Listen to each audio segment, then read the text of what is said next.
목욕탕 한증막에서 사우나를 하던 50대 여성이 감전이 돼 숨지는 사고가 발생했습니다. 이상배 기자, 몸풀러 갔다가 날벼락을 맞았어요. 어제 부산에서 발생한 일이죠. 소개를 좀 해주세요. 네, 그렇습니다. 어제 오전 11시 20분쯤 부산 사구의 한 목욕탕 한증막에서 발생한 감전 사망 사고입니다. 한증막 내에서 전기 발열 히터 주변에 있던 사우나 고객인 김 씨와 또 다른 3살 터울의 여성 한 명이 갑자기 쓰러진 건데요. 예. 경찰은 발열 히터에서 누전이 발생해서 사고가 난 것으로 보고 현재 조사하고 있습니다. 김 씨 등 2명은 찜질방 직원의 신고로 곧바로 병원에 후송됐지만 56살, 3살 더 위인 김 씨가 사망하면서 문제가 좀 발생을 했습니다. 또 다른 김 씨는 현재 병원에서 치료를 받고 있는 상태입니다. 그렇군요. 자, 발열 히터와 가장 가까이에 있었던 김 씨는 사망을 했는데요. 근데 이 김 씨 사망에만 그친 게 아니라 들으신 것처럼 김 씨 옆에 있던 다른 여성도 감전이 됐습니다. 왜 그랬던 걸까요? 경찰 얘기 들어봅니다.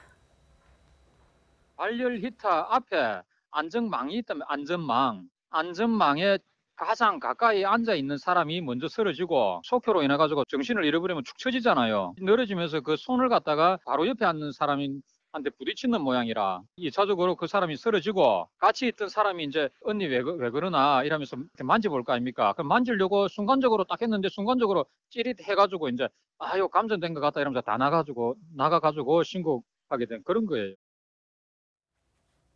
그러니까 들어보니까요. 이게 감전된 사람의 몸만 만져도 감전이 된다는 얘기네요.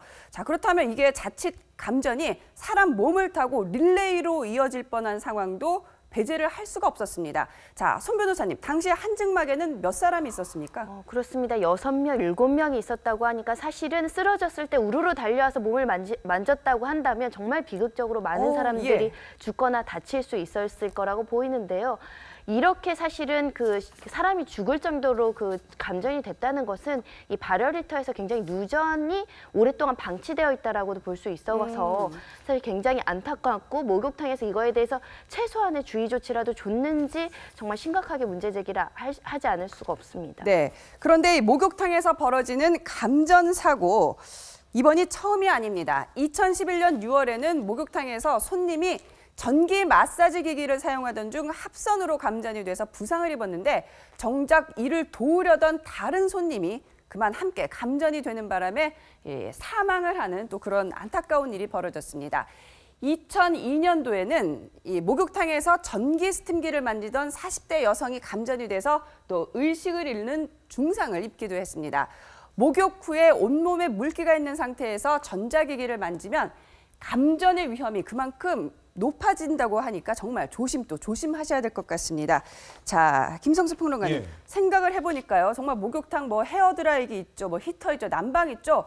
이 전자기기의 천국이 아닌가 싶어요. 그렇습니다. 실제로 대부분 목욕탕에는요, 드라이어기, 고데기, 또 한증막 시설 내에 있는 히터들, 찜질방 내에 있는 온돌들 다 전기를 통해서 지금 이걸 다 작동하는 것들이고요. 예. 지금은 이제 찜질방 문화가 목욕탕이랑 결합이 되는 형태로 많이 있기 때문에 그렇죠. 실제로 물이 묻어 있는 상태에서 이런 전기 기구들을 많이 만질 수 있는 그런 상황들이 더 늘어나고 있다고 볼 수 있습니다. 그런데 실제로 이제 업주들은 감전을 우려해서 이제 안전 조치를 취해야 되잖아요. 그렇죠. 그리고 특히 이제 연료에서 전기로 그 연료를 이용하기보다는 가스라든가 다른 형태의 연료를 이용하면 감전사고가 적지 않습니까? 그런데 사실 전기가 가장 싸거든요. 그리고 가장 안전하다고 착각하시는 분들이 굉장히 많아요. 그래서 전기를 이용을 하다가 이런 사고들이 많이 일어나는데 전기안전공사 측은요. 일단 목욕탕 내에서도 전기를 쓸 수는 있지만 자격증을 갖춘 사람을 전기안전관리자로 반드시 지정을 해서 수시로 전기 누전 여부라든가 누전 차단기 작동 여부라든가 이런 걸 확인해야 되고 1년에 한 번씩은 전기안전공사 점검하는 게 필수고요.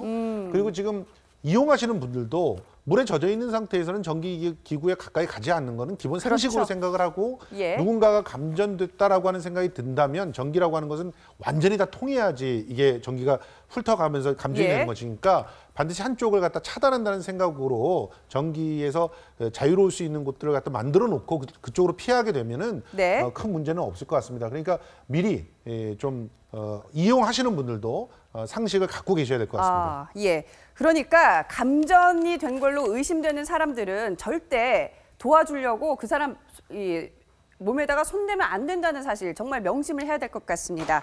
자, 때 뺏기고 개운해지려고 가는 목욕탕인데요. 알고 보면 안전사고가 심상치 않게 벌어지고 있습니다. 생각을 해보면 알몸 상태에다가 또 물 천지다 보니까요. 이렇게 위험천만한 상황들이 꽤 있을 법도 합니다. 자, 하나씩 살펴보겠습니다. 먼저 낙상 사고입니다. 물바닥에다가 이 물바닥을 걷다 보면 미끄러지기가 또 딱 십상이고요. 이 탕에서 탈의실로 나와도 바닥에 뚝뚝 떨어져 있는 물 때문에 또 넘어질 수가 있습니다. 그리고 뜨거운 물 잘못 틀었다가는 화상을 입기도 일쑤고요. 또 온탕과 냉탕 오가시는 분들도 참 많은데 이 큰 온도차로 실신을 할 수도 있고 특히 어르신들은 이 심장마비가 오는 경우들이 꽤 있다고 합니다. 마지막으로 배수구 사고입니다. 어린이들이 배수구에 빨려 들어가 최악의 경우 사망을 하는 사례들도 있다고 합니다. 자, 이상배 기자. 이런 얘기 들어보면요. 정말 뭐 목숨 걸고 때 뺏기려 목욕탕 가야 되나 이런 생각도 드는데 자, 최근에 왜 손님이 목욕탕 문턱에서 넘어졌는데 이 사건이 해결이 안 돼가지고 재판까지 갔던 또 그런 일도 있었다면서요? 네, 안타까운 사건이 사실 소송전으로 이어졌는 경우도 심심찮게 볼 수 있습니다. 지난해 목욕탕 내 사우나 출입문 바닥에서 6cm 높이의 문턱에 걸려 손님이 넘어지는 사고가 발생했는데요. 높은 턱이 있음에도 경고문이 없어서 걸려 넘어졌는데 전치 5주의 상처를 입었습니다. 법원이 이 분쟁에 대해서 손님이 큰 상처를 입을 정도로 위험성이 있었는데 구조물을 방치한 업주의 잘못을 인정한다며 벌금 500만 원을 선고했습니다. 그렇군요. 자, 여기서 이 남녀노소 누구나 이용하는 대중목욕탕 그것이 알고 싶다.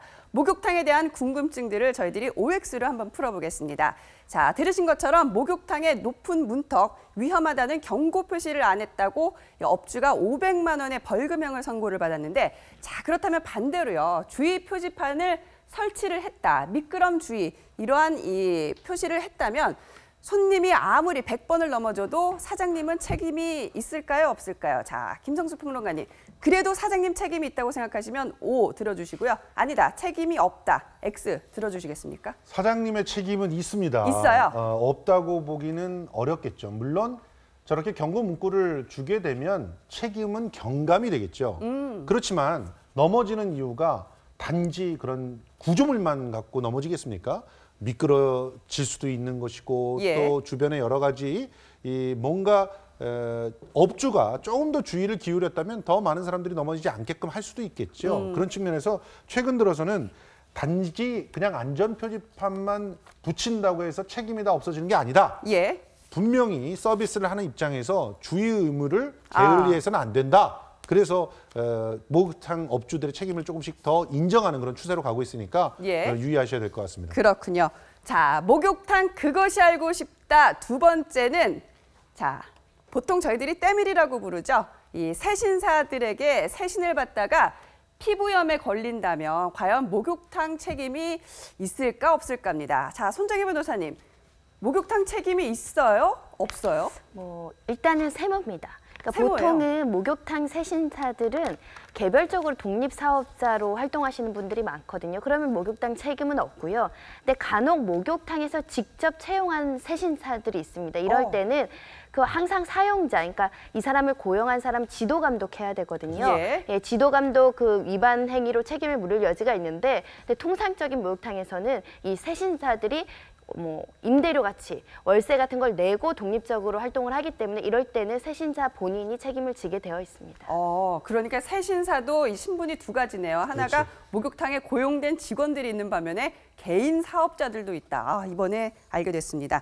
자, 날씨가 추워지면서요. 목욕탕 가서 푹 몸 담그는 분들 많으신데 목욕탕 측도 그리고 고객 측도 안전해야겠습니다.